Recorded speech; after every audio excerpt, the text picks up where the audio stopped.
El presunto ataque químico en Siria es una demostración evidente de cómo la propaganda emocional se utiliza para tratar de atraer las fibras del corazón del público en general, a fin de obtener el apoyo social necesario para atacar militarmente a un país por parte de Estados Unidos y sus aliados. A menos que seas un sociópata, ver vídeos de niños en apuros que supuestamente han sido golpeados por un agente químico te molestará.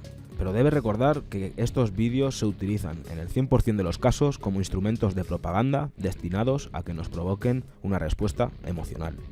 Si estos vídeos son auténticos o no tendrán que ser investigados, pero incluso si se trata de un incidente real y personas inocentes han muerto trágicamente, ¿por qué se culpa inmediatamente al gobierno sirio? Sabemos de sobra que hay evidencias suficientes de que los grupos terroristas de ISIS y Daesh han usado armas químicas en Siria anteriormente. Sin embargo, esto nunca es destacado por ningún medio de desinformación.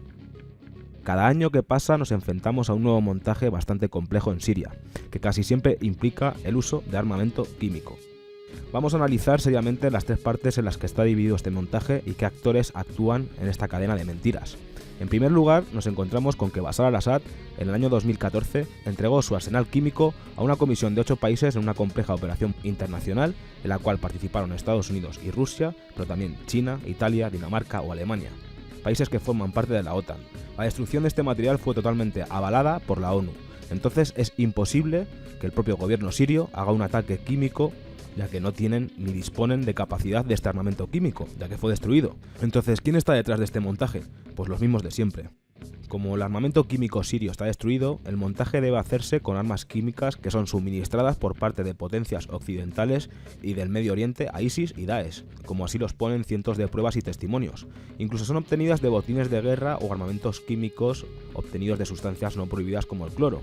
Después se falsea por los medios de comunicación con que han sido ataques de gas sarín o gas mostaza y listo. También hay vídeos por internet en donde el ejército terrorista de la OTAN, ISIS, está en escuelas públicas enseñando a niños cómo actuar o protegerse ante un ataque químico. Es alucinante. ¿Cómo va a lanzar Siria este armamento químico en zonas civiles donde está su propio ejército? Lo cual, estratégicamente hablando, es peligroso e innecesario, ya que se estarían atacando a ellos mismos. Y dado el gran avance que las tropas de Siria están teniendo en todo el país contra ISIS, ¿cómo van a atacarse a ellos mismos? De hecho, el montaje se produjo a las afueras de Damasco, donde el ejército sirio ha logrado expulsar a los yihadistas penetrando en los altos de Golán. El ataque químico no tiene ningún sentido estratégico, ni a nivel geográfico, ni a nivel político, ni a nivel social, ni a nivel militar. ¿Cómo es posible que los ataques nunca se realicen desde las posiciones controladas por el ejército de Bashar al-Assad, sino desde las posiciones donde se encuentran los grupos armados terroristas? Además, estos no atacan las posiciones del ejército sirio, sino que atacan a los civiles que se encuentran en las zonas controladas por ellos mismos. La estrategia es atacar desde las posiciones rebeldes a los civiles que se encuentran bajo su propia autoridad. Es un autoataque, a fin de culpar al ejército de Bashar al-Assad de lanzar un ataque contra ellos usando a los civiles heridos como elementos de propaganda. Aquí entra el poder mediático en Occidente y las declaraciones políticas. Los medios de comunicación se hacen eco de las noticias y comienzan a informar emitiendo informaciones deliberadamente falsas sin contrastar las informaciones que llegan desde el terreno a fin de dirigir a la opinión pública. El objetivo es claro, preparar a la opinión pública deshumanizando al adversario, para obtener la legitimidad moral para atacar informativamente e iniciar un proceso de adaptación para la guerra. En segundo lugar, para reforzar el mensaje de la prensa. Llegan los mensajes del cuerpo diplomático, en este caso de las grandes potencias internacionales como Estados Unidos, Francia y Reino Unido, como así hemos visto. Refuerzan el mensaje dado por los medios de comunicación apoyándose en informes fraudulentos de inteligencia para justificar un ataque que asegure la consecución de sus objetivos. De eso se sirve el poder, que teniendo interés en atacar Siria no puede hacerlo de una forma unilateral y necesita justificar a través del montaje su actuación bélica frente a la población. Los políticos como Donald Trump refuerzan sus posiciones a través de redes sociales como Twitter. Se lanzan mensajes en un lenguaje más sencillo, estudiado para llegar a la franja de edad de los usuarios de estas redes sociales, que son más jóvenes que los consumidores de prensa. Una vez que el montaje ha logrado su objetivo de acaparar los medios de comunicación, la población está de acuerdo con la necesidad de este ataque, y los medios de comunicación callan y no se habla más del montaje en términos profundos, sino en términos superficiales, tales como los que estamos viendo ahora, los medios de desinformación, con los nombres de respuesta al ataque químico, etc. Siempre se inicia el ataque invocando 3 principios iguales en todos los escenarios que hemos visto en todos estos años. La lucha contra Bashar al-Assad, que es calificado como un dictador, como un asesino, etcétera, etcétera. La protección del pueblo sirio y la lucha contra el uso de armas prohibidas, siempre armas químicas.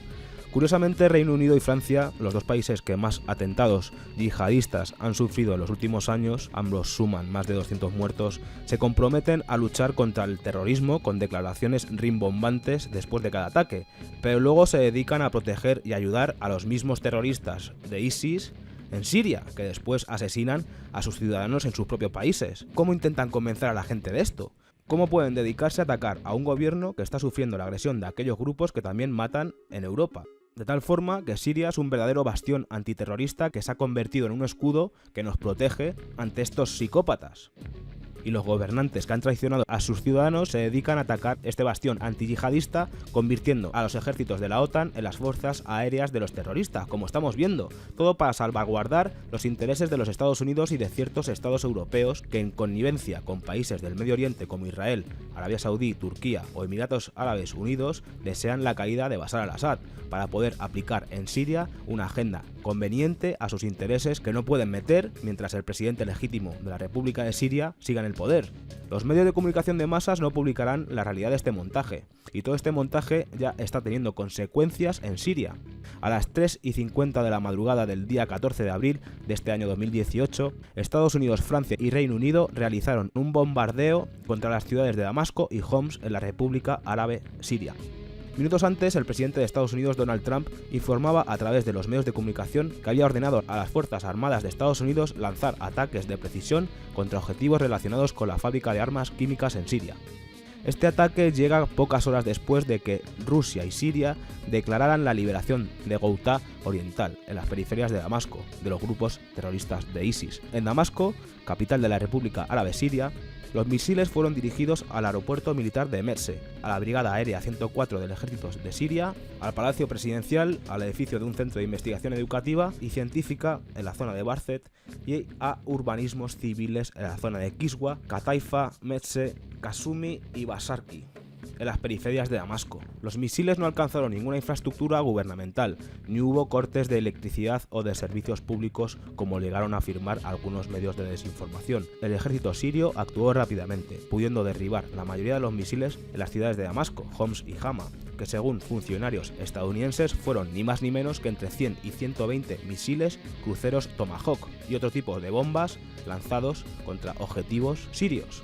Fuentes sirias informaron que los aviones RAF de Trento de Reino Unido salieron de una base aérea de Qatar y penetraron en territorio sirio por el espacio aéreo de Jordania.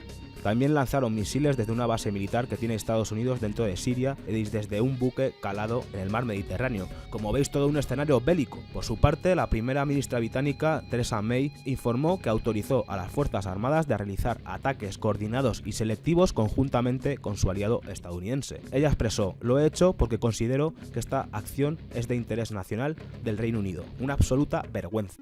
También el presidente de Francia, Emmanuel Macron, justificó el ataque argumentando que apuntaban a las capacidades de producción de sustancias químicas del gobierno sirio. Pero como os he dicho en este programa, también esos misiles y esas bombas alcanzaron urbanismos civiles en las zonas de Kiswa, Katifa, Mersey, Kasumi y Basarki, en las periferias de Damasco. ¿Qué nos intentan vender? Pues lo de siempre. La operación bélica duró aproximadamente 50 minutos y según los reportes de distintas fuentes del gobierno, funcionarios militares y periodistas destacados en Damasco, Estados Unidos, Francia y Reino Unido no lograron alcanzar sus objetivos de intimidar al pueblo y gobierno sirio. Por la respuesta oportuna del ejército, la Fuerza Aérea Siria y por la advertencia temprana transmitida por los rusos del ataque. Hasta ahora no se reportan muertes ni heridos ni importantes daños a las infraestructuras de las ciudades bombardeadas. Esta agresión bélica de Estados Unidos, Francia y Reino Unido viola las leyes internacionales y se suma al expediente de guerras injustificadas. El final de la agresión fue anunciada por el Pentágono desde Washington. Minutos más tarde, el pueblo de Damasco salió a las calles a manifestar su apoyo al gobierno del presidente Bashar al-Assad, al ejército sirio y a decirle al mundo que Siria es hoy más soberana que nunca. Estamos al comienzo de un nuevo ataque contra Siria. La agenda está marcada, ya han caído muchos países y más que quedan. Es así de cruda la realidad en la que vivimos y en la que viven millones de personas gracias a estos psicópatas genocidas que nos intentan gobernar. Como siempre, agradecerte que te haya molestado en ver este programa y seguiremos indagando en la búsqueda de la verdad, porque ya sabéis que solo la verdad nos hará libres. Un saludo, gente.